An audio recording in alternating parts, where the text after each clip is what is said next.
I want to confirm that the ministry is seized of the figures. The total money owed to NHIF is 30 billion.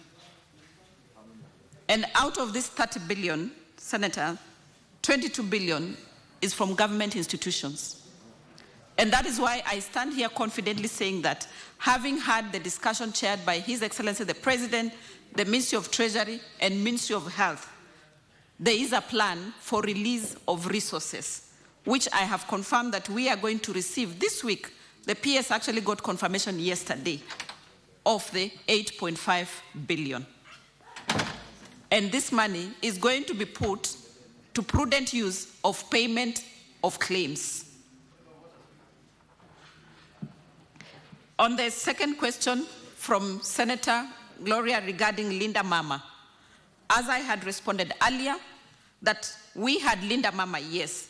But for the benefit of the understanding of honorable members, Linda Mama was taking care of antenatal, taking care of delivery, and postnatal for only 2 visits after delivery. But what we now have under the Social Health Authority is to take care not just for the antenatal and delivery and postnatal, but is to take care of the family even after that. We all know, Honorable Speaker and members, that the people who end up in hospital most are children under 5. So you can imagine Linda Mama was only paying up to 2 visits after delivery. But now under the Social Health Authority, these people are going to be taken care of. And I also want to clarify, Honorable Speaker and honorable members, that where a family, where an individual does not have capacity to pay, where an individual is vulnerable, the government has committed to pay for insurance for these individuals. Then the rest of Kenyans who have capacity to pay will pay according to their level of income. On the question of Senator Osotsi regarding the list of health facilities, I would like to respond that in my response earlier that has been provided, we have provided an annexed list of the facilities that has been suspended. But also to confirm that audit is a continuous exercise. Honorable Speaker and honorable members, audit is based on a specific criteria.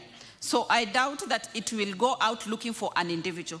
But I would like to pick out on the facility that Honorable Osotsi has given and ask my team so that we go and specifically look at that facility to verify what were the issues under that facility, and we shall be able to provide a response to Honorable Osotsi.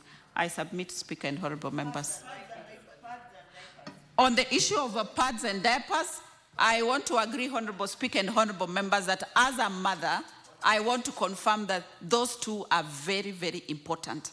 But as it is now, we do not have resources in the budget for those facilities. But we are going to push for them, for provision of them. Should there be resources, I want to agree that those are items that should actually be provided.